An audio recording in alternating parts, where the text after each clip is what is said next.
Ciao ragazzi, bienvenue à Buonasera Calcio, l'émission qui donne son avis sur l'actualité du football européen 2 fois par semaine.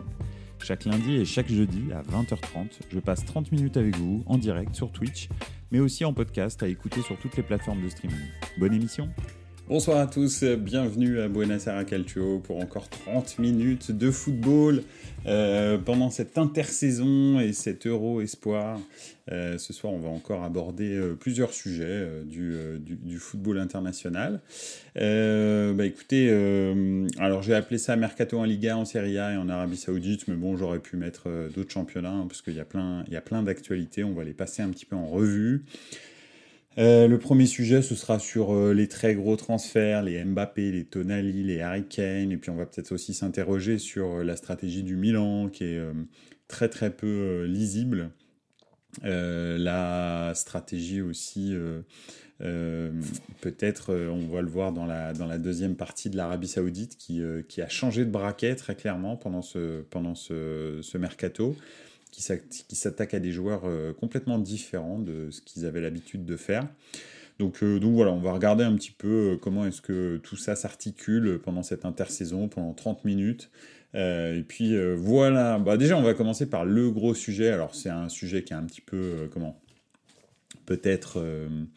on va dire, pas obsolète, mais presque. C'est quelque chose dont on parle tout le temps, mais on va en parler un petit peu.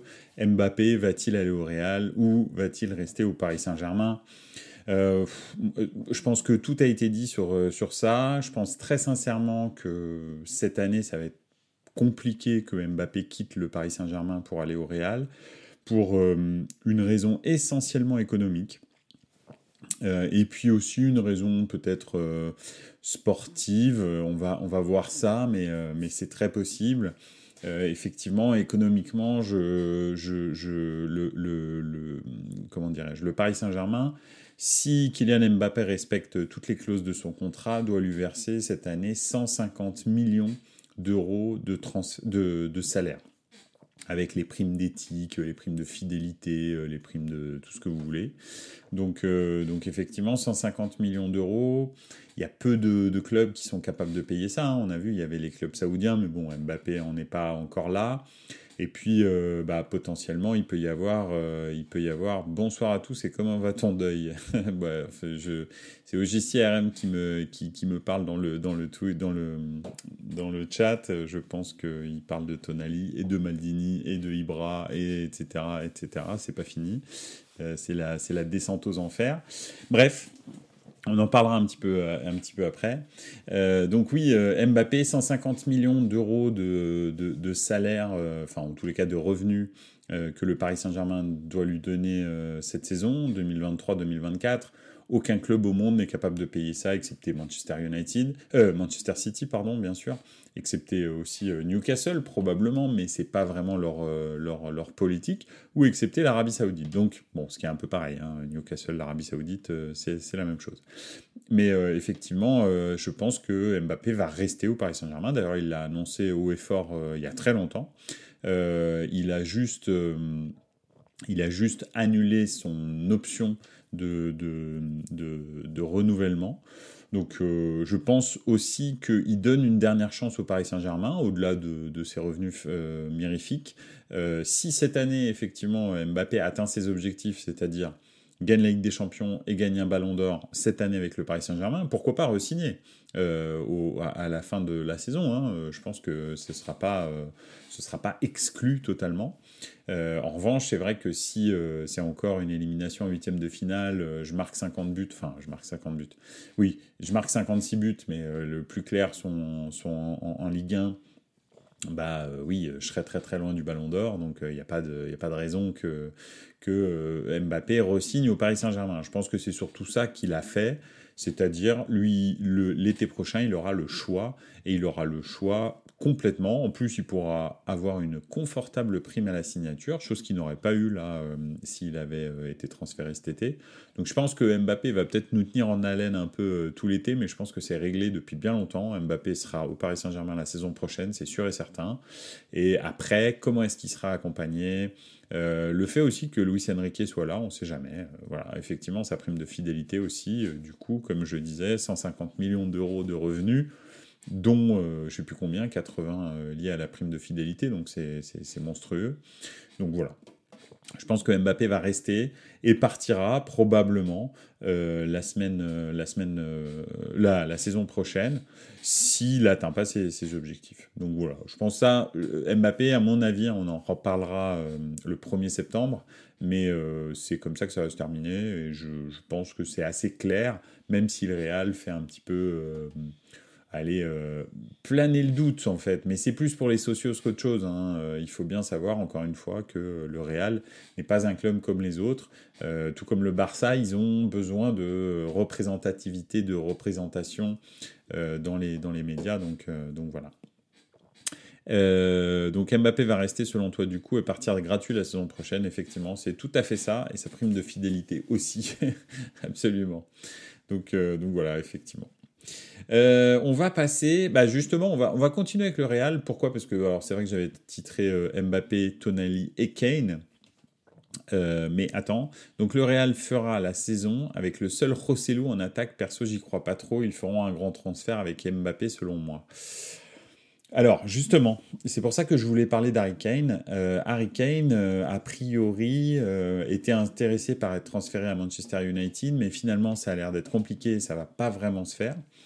Pour une question de... Je ne sais pas exactement, mais je pense qu'ils ne veulent pas investir autant, et en tous les cas pas sur un profil comme Harry Kane, Manchester United.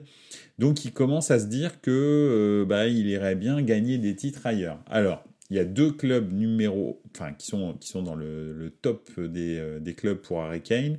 C'est le Bayern, bien sûr, qui est à la recherche d'un numéro 9, qui a tâté le terrain pour Osimhen, mais bon, avec De Laurentiis, c'est 150 millions et c'est pas négociable. Et donc Harry Kane, dans une situation où finalement il est libre, le Bayern traditionnellement donne des très gros salaires, mais fait pas des très gros transferts. Alors je sais pas si c'est une question économique ou si c'est finalement plutôt une question d'image, parce que Karl-Heinz Rummenigge avait dit que le Bayern ne ferait jamais de transfert à 100 millions, etc. Donc c'est vrai qu'aller chercher Osimhen pour 150 millions, je pense que le Bayern ne l'a jamais fait, et surtout pour Osimhen, ce serait quand même bizarre. Mais pour Harry Kane, débourser un très gros transfert, un très gros salaire du type Lewandowski, c'est-à-dire 22-24 millions d'euros par saison, ce serait quelque chose que le Bayern peut faire. Finalement, si on compte, très souvent, les salaires coûtent beaucoup plus cher que le transfert. Mais bon, bref, peu importe, c'est l'image. Là, on est dans l'image. Le Bayern se veut vertueux et ne veut pas faire de transfert à 100 millions, voilà. Donc effectivement, comme tu dis dans les commentaires, 80 millions sur Lucas Hernandez quand même, oui, mais Karl-Heinz Rummenigge avait fixé cette espèce de limite des 100 millions. Donc 80 millions, on va dire qu'il était dedans, même si c'est très très cher, vu surtout les prestations de Lucas Hernandez, qui est pas mauvais quand il est en forme. Le gros problème, c'est qu'il n'est jamais en forme. Donc ça, c'est embêtant. c'est un petit peu embêtant. En l'occurrence, Harry Kane est tout à fait le type de joueur que le Bayern recherche, un joueur expérimenté, professionnel, qui a de très très grosses références, qui est un international, et qui est libre de transfert. Donc franchement, le Bayern est à fond sur Harry Kane à l'heure actuelle. Mais il n'y a pas que le Bayern, il y a aussi le Real, parce que le Real, avec Harry Kane, bon déjà un club comme le Real ne peut pas avoir un seul numéro 9, on est bien d'accord. Mbappé n'est pas un numéro 9.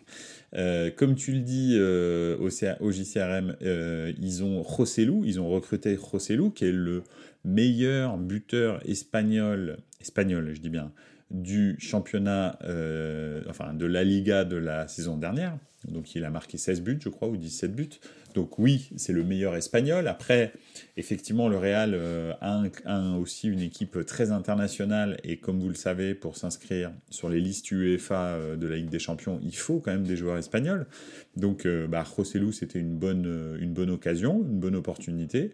Pourquoi pas Joselu remplaçant d'Harry Kane avec éventuellement un Kylian Mbappé qui viendrait renforcer l'attaque à droite ou à gauche, peut-être bouger Vinicius à droite et laisser le côté gauche à Mbappé, ou alors intervertir et mettre Mbappé à droite et Vinicius à gauche, avec dans l'axe Rossellou et Kane, ou Kane, hein, bien sûr, l'un ou l'autre.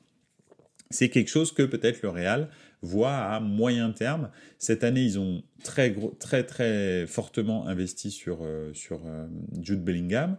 Ils auraient un gros salaire avec Harry Kane, mais pas un gros transfert, et ça leur ferait une espèce de duo de neuf relativement intéressant, sachant qu'à côté, ils ont Vinicius et Mbappé, potentiellement Mbappé l'été prochain, même si j'y crois pas trop, mais bon, potentiellement Mbappé l'été prochain, qui ferait un trio d'attaque quand même relativement inquiétant pour toute équipe normalement constituée.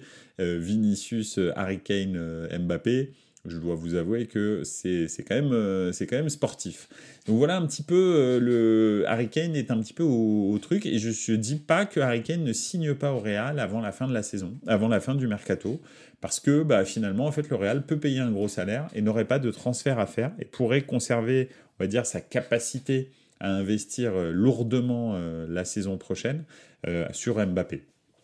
Donc ça pourrait être une très bonne solution, et j'ai bien l'impression que c'est vers ça que ça va se diriger. Cette année, le Real, avec Vinicius, Rodrigo, Harry Kane remplacé par Rossellou, serait bien mieux équipé que l'année dernière avec Benzema et personne derrière, sachant que Benzema a joué la moitié de la saison, parce que tout le reste de la saison, il était blessé. Donc même si Benzema est encore un très bon joueur, c'est pas le problème, mais la saison dernière n'était pas terrible, il faut quand même le dire. Ok, il a un bon nombre de buts compte tenu du nombre de matchs, mais c'est essentiellement en Liga. Donc voilà. Après, alors une petite intervention dans le chat. Kane, je le vois pas au Real, il a le record de Shearer à aller chercher, je le vois à United. Ouais, mais on dirait que United veut se diriger vraiment vers un autre profil, peut-être un petit peu plus jeune que Harry Kane. Et de surcroît, Harry Kane, il y a aussi un truc, c'est qu'il a 29 ans, il n'a rien gagné, mais rien, que dalle. Même pas une coupe régionale de je sais pas quoi, c'est pire que Payet. Donc il faut vraiment qu'il gagne quelque chose. Et c'est clair que, très honnêtement, quand on regarde les forces en présence en Première Ligue, entre Manchester City, Arsenal qui potentiellement va recruter en plus Kai Havertz, je sais pas si vous l'avez vu, mais voilà. Arsenal qui a fait une très bonne saison, et donc qui devrait effectivement recruter Kai Havertz. S'ils ont, je pense qu'ils ont pas terminé en plus de se renforcer, hein, et je pense qu'ils voulaient Declan Rice aussi. Donc ça peut être vraiment très très lourd. Liverpool qui va pas se trouver 2 années d'affilée. Chelsea potentiellement aussi qui va pas se trouver 2 années d'affilée. Manchester United, je pense que pour Harry Kane, c'est pas forcément le bon club pour aller chercher un titre.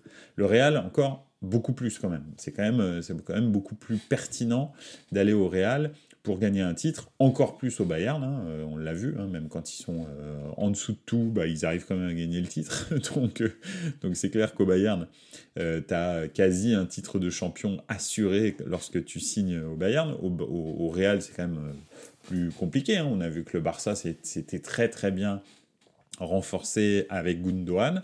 Je ne sais pas comment ils ont fait, encore une fois, financièrement, mais ils l'ont fait. Donc on va en parler d'ailleurs juste après. Donc voilà, donc je pense que Harry Kane veut des titres, et c'est ça qui va un petit peu diriger sa carrière. Et Manchester United lui offre pas forcément toutes les sécurités nécessaires, et Manchester United n'a pas forcément envie de donner aussi un salaire de cette dimension à Harry Kane, parce que Harry Kane, il gagne pas des clopinettes, hein, on en est très très loin. Il prend excessivement cher. Donc voilà. En continuant à parler de la Liga, on peut un petit peu aussi s'interroger sur le recrutement de Gundogan. Alors c'est un très bon recrutement, il n'y a pas de problème. Le milieu de terrain va grandement bénéficier de l'arrivée de Gundogan. Alors il faut savoir que Sergi Busquets est parti, hein, donc c'est pas n'importe quoi. Est-ce que Franck Kessie va rester? Mais c'est vrai que si Franck Kessie trouve enfin son rythme de croisière, que Gundogan devient le boss du milieu de terrain comme il était à Manchester City, et je continue à penser que Gundogan est le meilleur joueur de Manchester City l'année dernière. Si les gens me parlent de Erling Haaland, excusez-moi, mais je pense qu'ils n'ont pas regardé les matchs. Gundogan est absolument incroyablement stratosphérique la saison dernière, et je pense que Rodri et Gundogan sont les 2 meilleurs joueurs de City, et Gundogan est encore au-dessus que Rodri, je trouve.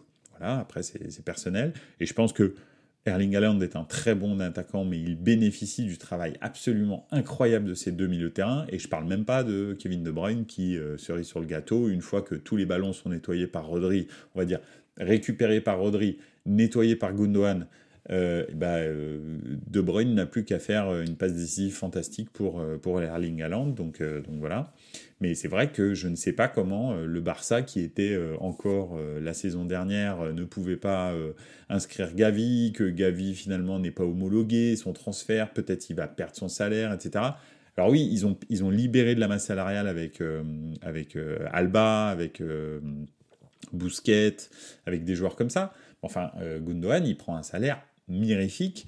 Donc c'est vraiment... Et Vitor Roque aussi, incompréhensible, il est payé comment? Car j'imagine que niveau salaire, Gundogan, il doit être cher absolument. Gundogan est ultra cher. Hein. Déjà, il prenait très très cher à Manchester City. Il a dû garder le même salaire, hein, parce que bon, il arrive quand même en fin de saison, il a la trentaine.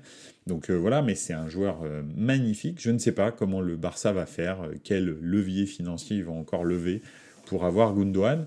Mais au-delà de ça, si on se dit que le milieu de terrain du Barça, c'est Gundogan, Kessie, comment il s'appelle, Pedri et Gavi, bah, c'est pas mal. Vu qu'ils jouent à 3, ils auront toujours un petit remplaçant de luxe. Tu mets Kessie pour mettre un petit peu de muscle et tu fais tourner les Pedri... Gavi et Gundogan, je pense que ça peut vraiment faire un truc vachement bien.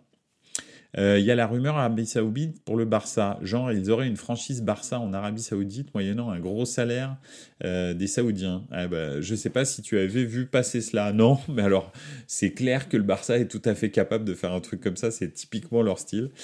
Ces derniers temps, Laporta, il a absolument aucune limite. Donc oui, c'est très possible que ils aient une espèce de franchise. Enfin bon, bref, ça peut être n'importe quoi. Je dis pas que c'est pas possible, franchement, c'est très faisable avec peut-être des liens entre la Masia et ce club en Arabie Saoudite. Alors, j'ai pas vu passer la news, mais on sait jamais, tout est possible. Bref. Tout comme on a vu que certains investisseurs de Chelsea étaient en fait des fonds saoudiens qui sont eux-mêmes investisseurs de Newcastle. L'Arabie Saoudite est en train de tisser une toile, on va en parler après, mais une toile très très ténue, on va dire, à travers le football mondial et européen. Donc voilà, donc vraiment ça va être très très très très compliqué de faire sans l'Arabie Saoudite dans les prochains mois. En tous les cas, en l'occurrence, Harry Kane au Real, moi j'y crois. Potentiellement au Barça, mais je pense que ça va être une lutte entre les deux. Si j'étais Harry Kane, j'irais plutôt au Real. Une question de temps, hein. Une question de temps, parce que Munich c'est une belle ville, mais bon, il fait plus beau quand même. Le pauvre Harry Kane, déjà il a passé toute sa vie à Tottenham. Franchement, un petit peu de soleil, ça lui ferait du bien. Donc voilà, je pense que si j'étais lui, j'irais au Real pour terminer ma carrière, tranquille, ça soigne les rhumatismes, le soleil et la chaleur. Je vais faire un petit tour dans les commentaires parce que... Alors, l'idée est que le FC Barcelone ouvrirait une franchise au Qatar et prêterait vraisemblablement sa marque à l'équipe, ce qui lui permettrait de dégager des bénéfices. De quoi faire la comparaison avec le City Group qui possède non seulement Manchester City mais aussi le New York FC entre autres. Ouais, c'est possible, hein, pourquoi pas faire une espèce de sorte de franchise et de se diversifier comme ça et avoir des revenus qui viennent du Qatar ou de l'Arabie Saoudite, c'est très possible. Écoute, on verra. On verra bien, mais c'est possible que Laporta, quand il passe devant la commission d'enquête enfin dire l'équivalent de la DNCG espagnole, nous sorte un truc de sa manche. C'est très faisable.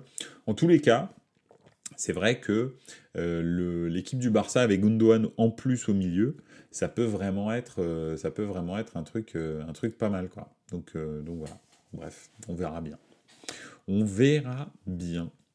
On va faire un petit tour en Italie, après avoir parlé un petit peu d'Allemagne, et beaucoup d'Espagne, un petit peu du Paris Saint-Germain. On va faire un petit tour en Italie. Pourquoi ? Parce que les deux Milan se font une guerre. Alors, bref.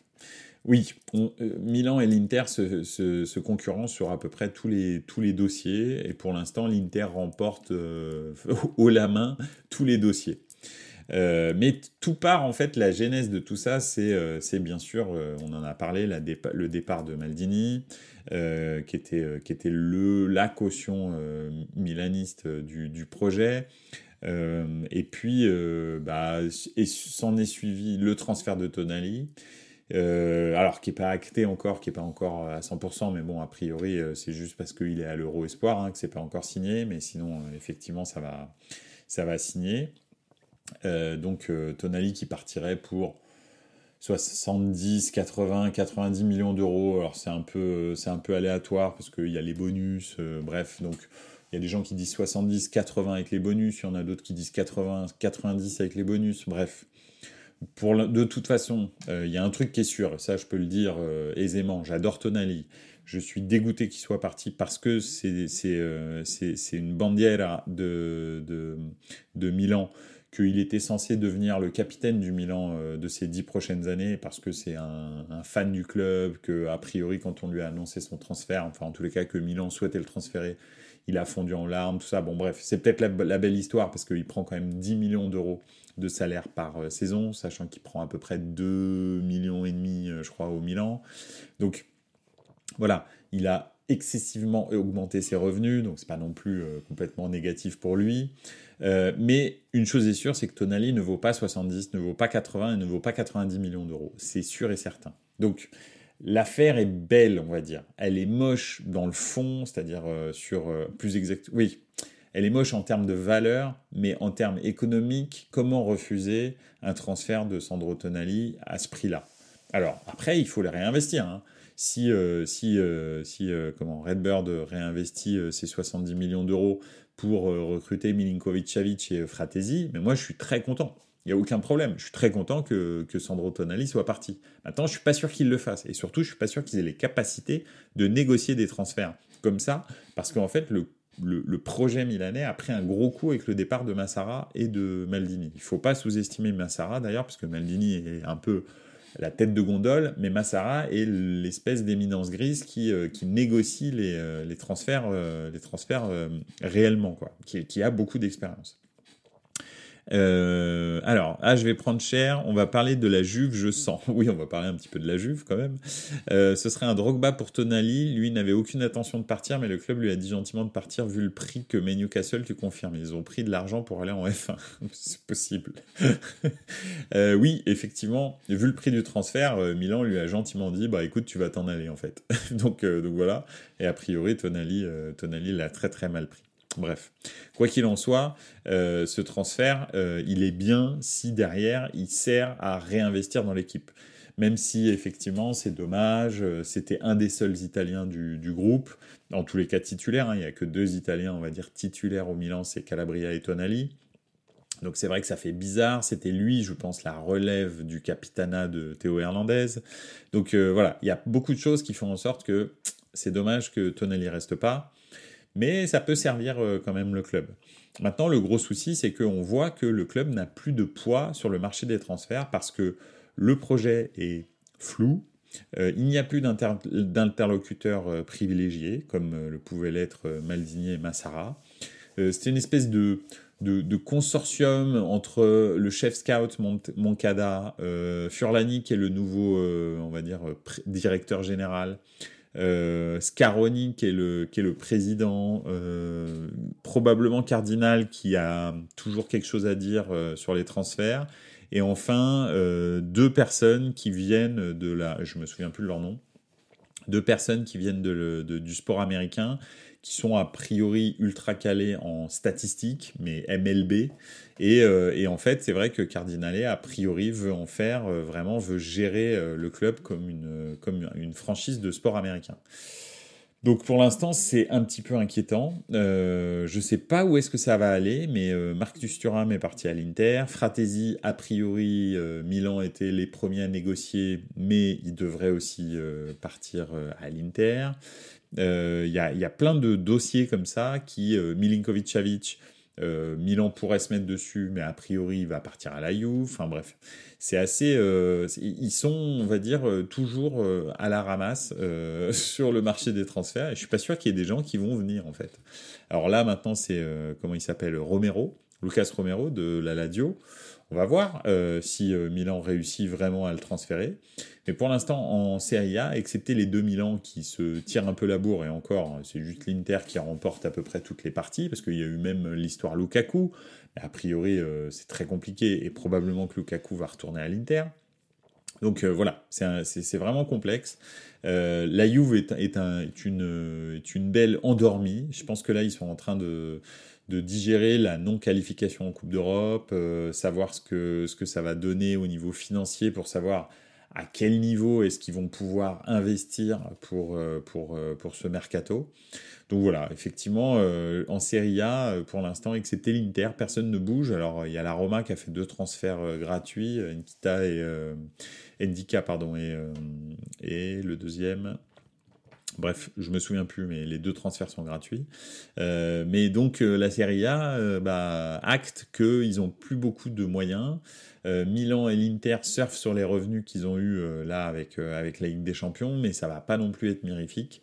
On va voir la saison prochaine. En tous les cas, une chose est sûre, c'est que Milan, en perdant Ibrahimovic et Tonali pour l'instant, c'est Aouar. Ouais, voilà, absolument. La Lazio, c'est Aouar. La Roma, c'est Aouar.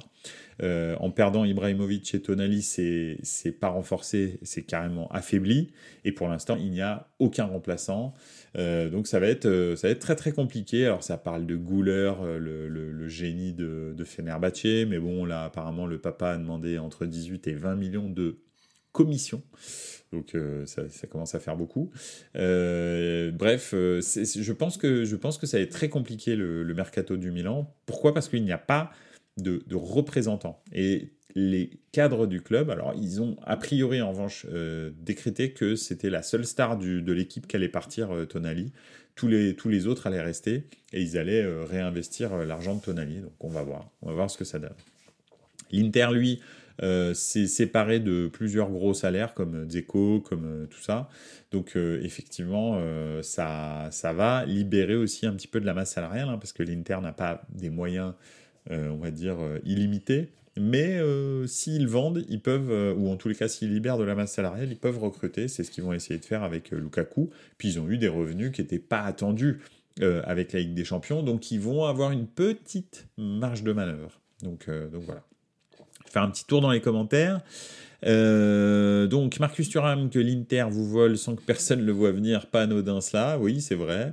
J'ai entendu quelque chose ce soir de la part de Johan Crochet qui disait aussi que Marcus Thuram a signé à l'Inter, alors bien sûr pour des questions financières, c'est-à-dire qu'il demandait très très cher, il demandait 5,5 millions d'euros. Il faut savoir aussi que au Milan il y a un salary cap, on va dire, et que Marcus Thuram serait devenu salaire numéro 1 dans le vestiaire du Milan, ce qui aurait été surprenant que des joueurs comme Théo Hernandez, Mike Maignan, je sais pas, on va dire même Simon Kjær, ou enfin des tauliers du même Bennacer, etc., ou Giroud, ne touchent pas plus que Marcus Thuram qui venait d'arriver, Marcus Thuram n'a rien prouvé. Donc je peux à la limite comprendre un petit peu que Milan n'ait pas voulu s'aligner sur ces salaires-là. L'Inter, lui, en a rien à foutre, donc ils l'ont fait. Ils n'ont pas de salary cap. Donc voilà, écoutez, c'est comme ça. Même si Marcus Thuram est surcoté pour moi, ouais, je suis tout à fait d'accord. Marcus Thuram, c'est bien, mais voilà. Et oui, ce que je disais sur Johan Crochet, c'est aussi que Marcus Thuram a eu une réflexion un petit peu de jeu. C'est-à-dire que l'Inter joue en 3-5-2. Et que Marcus Thuram se voit beaucoup plus dans une attaque à 2 attaquants, il se sent mieux là-dedans, alors que Milan joue toujours à un seul attaquant, et c'est un rôle un petit peu ingrat que fait Olivier Giroud. Quand vous êtes tout seul, vous êtes vraiment plus un point d'appui qu'autre chose. Marcus Thuram, il aime bien provoquer, prendre la profondeur, etc. Chose qui n'arrive pas trop dans le 4-2-3-1 du Milan. Généralement, la profondeur, elle est réservée aux ailes. Elle n'est pas réservée au numéro 9. Le numéro 9 est là pour fixer la défense, pour laisser les ailes s'exprimer. Donc, c'est vrai que je pense aussi que c'est aussi un choix sportif. United, Milan, même combat, beaucoup de pistes, mais personne ne vient. Oui, c'est pas faux. De toute façon, ouais, Milan, pour l'instant, ils annoncent, mais en fait, il n'y a personne pour négocier les contrats, parce que personne ne sait le faire. Enfin bref, c'est assez bidule. Ça va, on va faire SMS, vieux, Wea, garder Rabiot, garder Allegri, Awar pour la Roma. Ouais, alors, effectivement, donc, tu parles de la Juve, je pense, hein, donc Milinkovic-Savic, qui va être transféré à la Juve, a priori, et c'est vrai qu'il est un petit peu vieux. Wea, qui est pas terrible. Garder Rabiot et garder Allegri. Garder Rabiot, je suis pas encore sûr. Hein. Je sais pas quel. Enfin, il est en fin de contrat, Rabiot, donc je pense que la maman, elle est quand même gourmande pour son fils, donc je le vois plus à Manchester, moi. Mais bon, on va voir. On va voir si la Juve s'aligne sur le salaire. Je pense que préfère rester à Turin. Hein. Moi, perso, tu me demandes, je veux vivre à Manchester ou à Turin, je vis à Turin, c'est sûr et certain. Donc voilà. Le papa de Gouler, oui, il est très gourmand. Il veut se goinfrer. 18 à 20 millions d'euros de commission, sachant que le transfert, c'est 17 millions d'euros, hein, la clause libératoire. Effectivement, ça fait beaucoup. Allegri le veut absolument, Rabiot, ouais, d'accord. Mais bon, Allegri, ce serait quand même bien qu'il aille voir en Arabie Saoudite. Hein, il lui propose 30 millions d'euros par an. Je sais pas pourquoi il se barre pas, lui. Sérieusement, ça ferait du bien à la Serie A s'il pouvait se barrer. Ce serait vraiment bien. Et il a décidé d'élire Rabiot son fils officiel. Enfin, je sais pas si c'est une bonne nouvelle pour Rabiot, ça. Mais bon, bref. On attend que ça, nous, qu'il parte Allegri. Oui, ça, j'ai bien compris, c'est clair. Vous avez mis du temps à comprendre, mais c'est bien, vous avez compris, là, maintenant. Donc, voilà. Quand je dis vous, c'est les Juventini en général. Allegri, vraiment, c'est vraiment... Bon, bref. Depuis 2017, ça s'est arrêté, en fait, Allegri. Terminé. Le temps est suspendu en 2017 avec Allegri. Bref. Donc voilà. Écoutez, on va terminer tranquillement avec l'Arabie Saoudite après avoir fait un peu ce tour des transferts. En Italie, malheureusement, il ne se passe pas grand-chose d'autre pour l'instant. Alors, le mercato vient de commencer. Hein. Il nous reste 2 mois entiers de mercato. Vous savez que c'est un sport national, le mercato en Italie. Donc, on n'a pas terminé d'en parler. Mais là, pour l'instant, c'est assez calme. Les clubs se regardent un petit peu en chien de faïence, excepté les 2 Milan qui gesticulent un peu rapidement. Mais sinon, voilà. Ah, et puis l'Inter va probablement perdre Brozovic, ce qui est une très grosse perte au milieu. Et c'est d'ailleurs pour ça qu'ils veulent faire Fratesi, pour combler. Brozovic avait un très gros salaire quand même, un beau salaire de 12 millions d'euros par an. Donc ça va faire de la place, même si effectivement Fratesi vaut 35, 40. Donc voilà, mais oui, Fratesi, c'est probablement celui qui va remplacer Brozovic, sachant que Brozovic, ces derniers temps, il était plus titulaire. Alors suite à sa blessure, tout ça, mais je veux dire, il jouait déjà sans Brozovic. Donc c'est pas non plus... ils s'affaiblissent parce que je pense que la qualité du banc baisse quand tu prends Fratesi à la place de Brozovic.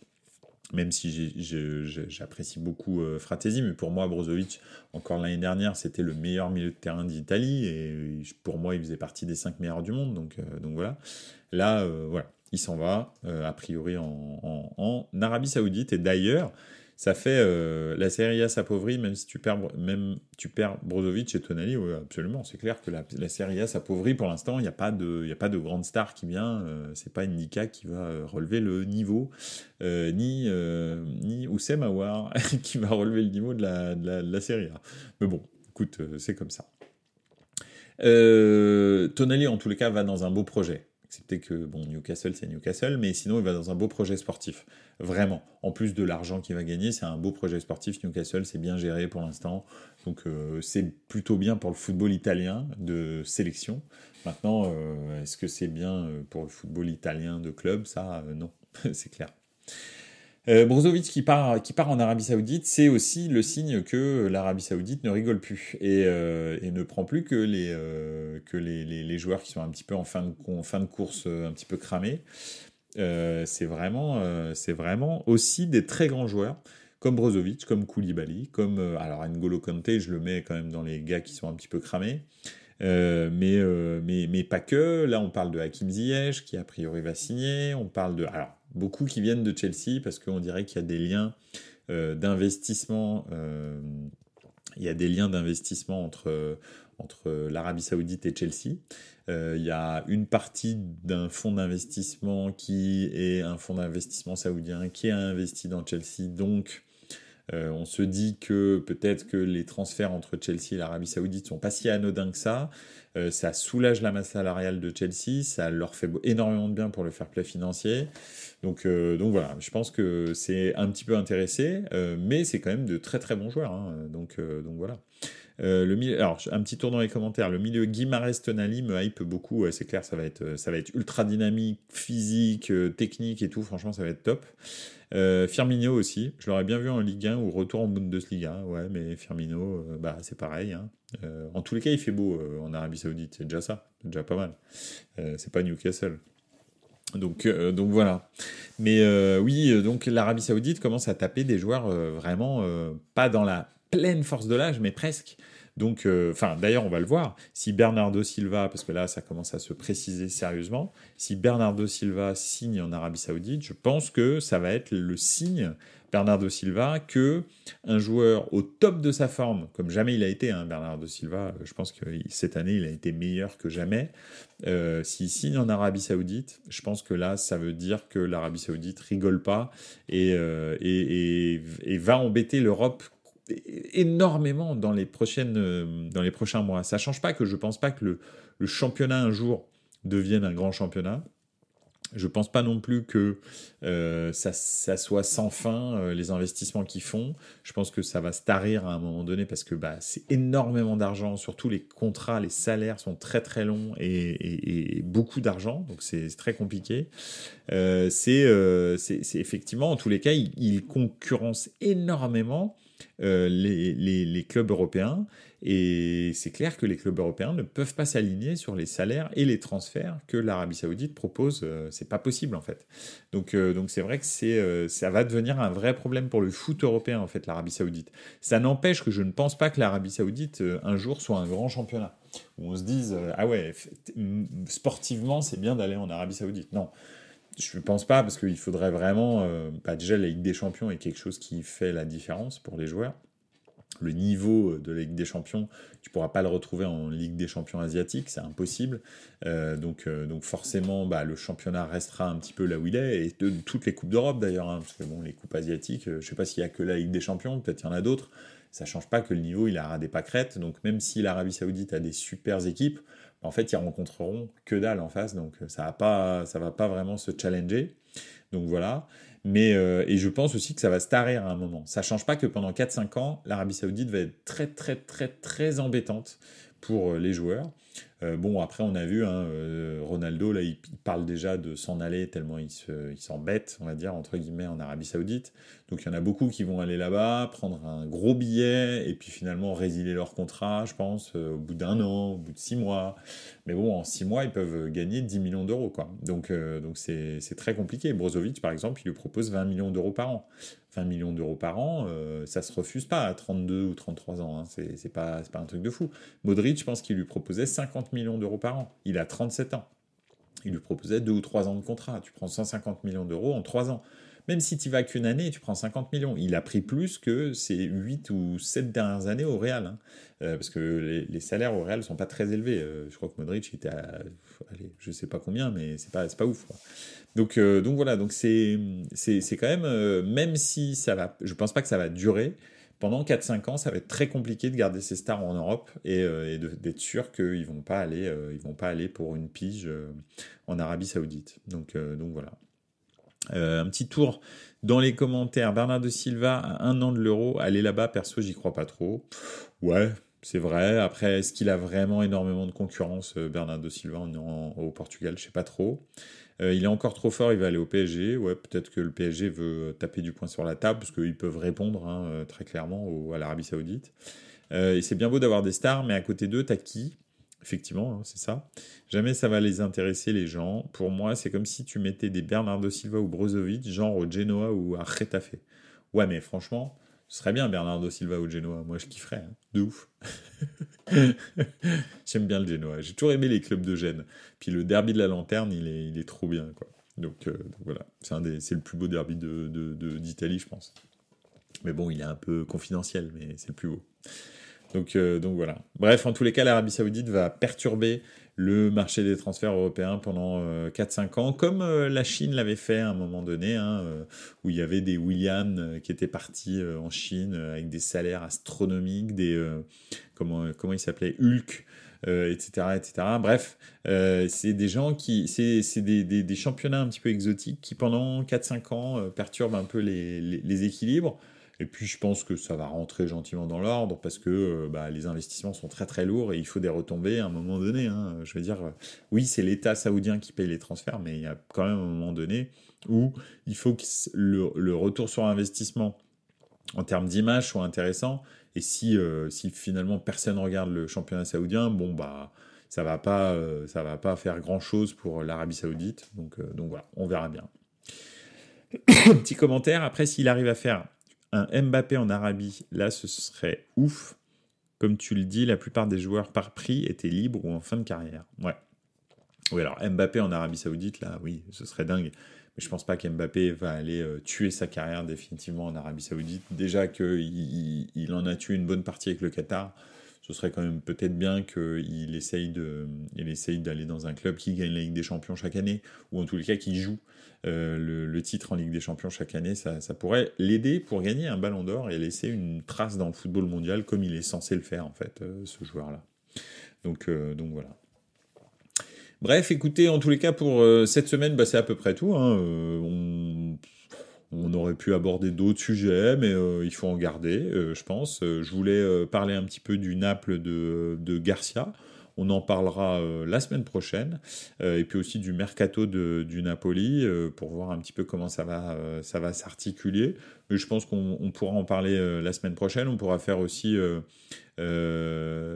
alors, l'Euro des jeunes, ça te hype, tu regardes? Moi, pas du tout. Pas trop, non. J'ai regardé un match ou deux. J'ai regardé l'Italie parce que je voulais voir un petit peu, déjà la tête de Tonali. Et puis un petit peu quel jeune il y a en Italie et comment est-ce que ça s'articule.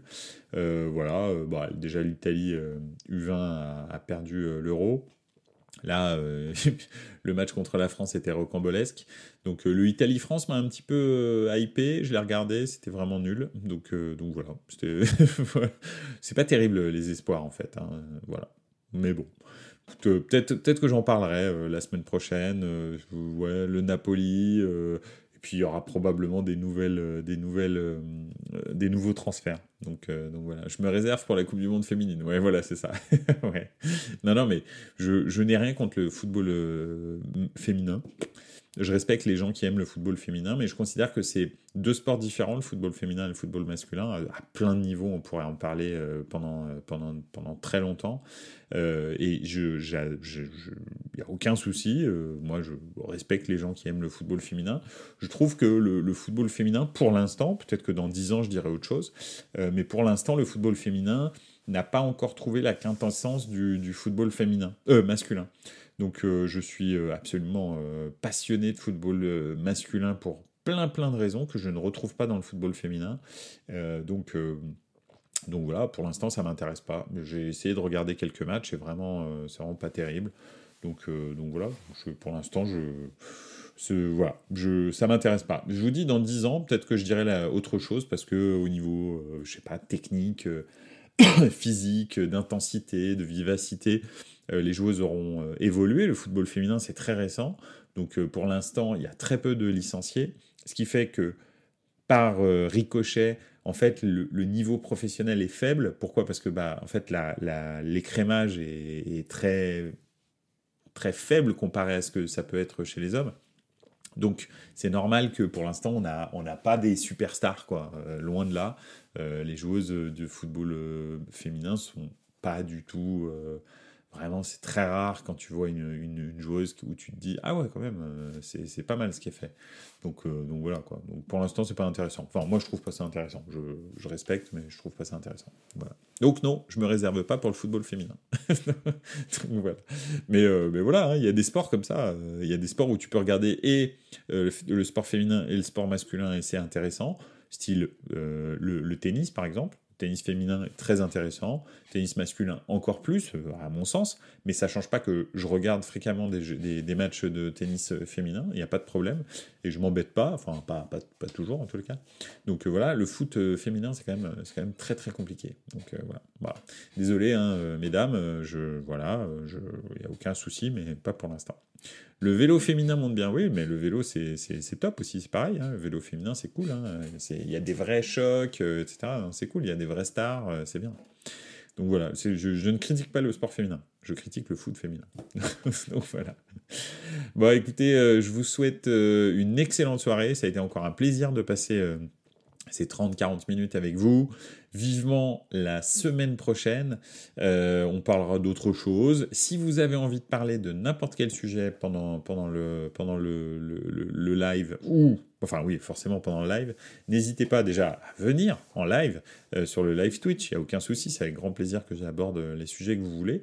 Et si vous voulez que je les prépare un petit peu, n'hésitez pas à me les donner sur Instagram ou sur Twitter. Et comme ça, je les préparerai un petit peu et puis on pourra aborder le sujet ensemble avec grand plaisir. Voilà. Mais écoutez, en attendant, je vous souhaite une excellente semaine. On se retrouve pas lundi prochain. Pourquoi ? Parce que lundi prochain, déplacement professionnel, bref, je ne serai pas disponible, mais on se retrouvera mercredi prochain, exceptionnellement. N'oubliez pas, mercredi prochain, mais je communiquerai sur les réseaux sociaux, mercredi soir, probablement à 20h30. On se retrouvera pour un nouvel épisode de Buonasera Calcio. En attendant, je vous souhaite une excellente soirée. Merci encore pour votre soutien. Et puis, n'oubliez pas, ciao les gars, ciao, ciao.